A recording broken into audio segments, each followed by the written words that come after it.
Hello everyone, ನಾನು ಇವತ್ತು ನಿಮಗೆ ನಮ್ಮ ದಿನನಿತ್ಯ ಜೀವನದಲ್ಲಿ ಬಳಸುವ ಇಂಗ್ಲೀಷ್ ಪದಗಳಲ್ಲಿ 24 ವಾಕ್ಯಗಳನ್ನು ಹೇಳ್ತಾ ಇದ್ದೀನಿ. ಹಾಗೆ ಯಾರು ನನ್ನ ಹೊಸದಾಗಿ ಚಾನಲ್ ನೋಡ್ತಾ ದಯವಿಟ್ಟು ಸಬ್ಸ್ಕ್ರೈಬ್ ಮಾಡ್ಕೊಳ್ಳಿ. ಬನ್ನಿ. ನನಗೆ ನಿನ್ನ ಸಹಾಯ ಬೇಕು. ಇದಕ್ಕೆ ಇಂಗ್ಲೀಷ್ನಲ್ಲಿ ಏನಂತಾರಂದ್ರೆ I need your help.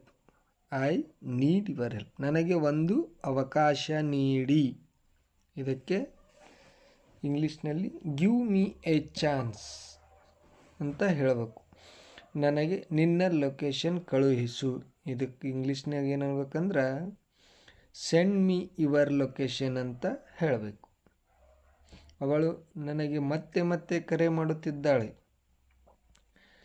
C is calling me again and again ಅಂತ ಹೇಳಬೇಕು. ನನಗೆ ನಿನ್ನೊಂದಿಗೆ ಮಾತನಾಡಲು ಅನಿಸುತ್ತಿಲ್ಲ.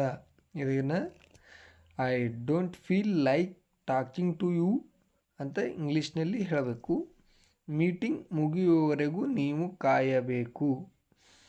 You have to wait until the meeting is over ಅಂತ ಇಂಗ್ಲೀಷ್ನಲ್ಲಿ ಹೇಳ್ತಾರೆ.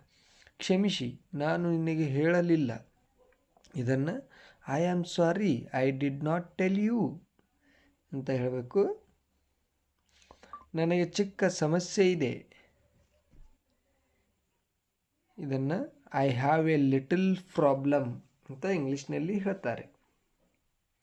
ಅವಳಿಗೆ 2 ಮಕ್ಕಳಿದ್ದಾರೆ. ಇದನ್ನು ಯಾವ ರೀತಿ ಹೇಳ್ಬೇಕಂದ್ರೆ ಸಿ ಹ್ಯಾಸ್ 2 ಚಿಲ್ಡ್ರನ್ ಅಂತ ಇಂಗ್ಲೀಷ್ನಲ್ಲಿ ಹೇಳ್ತಾರೆ. ಅವನ ಬಳಿ 2 ಕಾರುಗಳಿವೆ. ಇದನ್ನು ಇಂಗ್ಲೀಷ್ನಲ್ಲಿ ಏನಂತಾರೆ ಹಿ ಹ್ಯಾಸ್ 2 ಕಾರ್ಸ್ ಅಂತ ಹೇಳಬೇಕು. ನನಗೆ ಮಾಡಲು ಏನಾದರೂ ಕೊಡು. ಇದನ್ನು ಈ ರೀತಿ ಹೇಳಬೇಕು, give me something to do ಅಂತ. ಅರ್ಥ ಆಯ್ತಲ್ಲ. ಇನ್ನೊಂದನ್ನು ಪ್ರಯತ್ನಿಸೋಣ. ಇದನ್ನು ಕೂಡ ಲೆಟ್ಸ್ ಟ್ರೈ ಅನದರ್ ಒನ್ ಅಂತ ಹೇಳಬೇಕು. ನನಗೆ ಯೋಚಿಸಲು ಸ್ವಲ್ಪ ಸಮಯ ಬೇಕು. ಇದನ್ನು I need some time to think ಅಂತ ಇಂಗ್ಲೀಷ್ನಲ್ಲಿ ಹೇಳ್ತಾರೆ. ನಾನು ಈಗಲೇ ಹೊರಡಬೇಕು. I need to leave right now ಅಂತ ಹೇಳ್ಬೇಕು. ನೋಡು, ಇಲ್ಲೊಂದು ಹಾಸಿಗೆ ಹಾಸು. Look, make the bed over there. ಈ ಅಂಗಿಯನ್ನು ಮತ್ತೊಮ್ಮೆ ಇಸ್ತ್ರಿ ಮಾಡಿಸಿ. Get the shirt ironed again. ಈ ರೀತಿ ಇಂಗ್ಲೀಷ್. ಹಸಿ ಬಟ್ಟೆಗಳನ್ನು ಬಿಸಿಲಿನಲ್ಲಿ ಒಣಗ ಹಾಕು. Put wet clothes in the sun. Put wet cloth in the sun. ಅವನು ಬಹಳ ಒರಟಾಗಿ ನಡೆದುಕೊಂಡನು.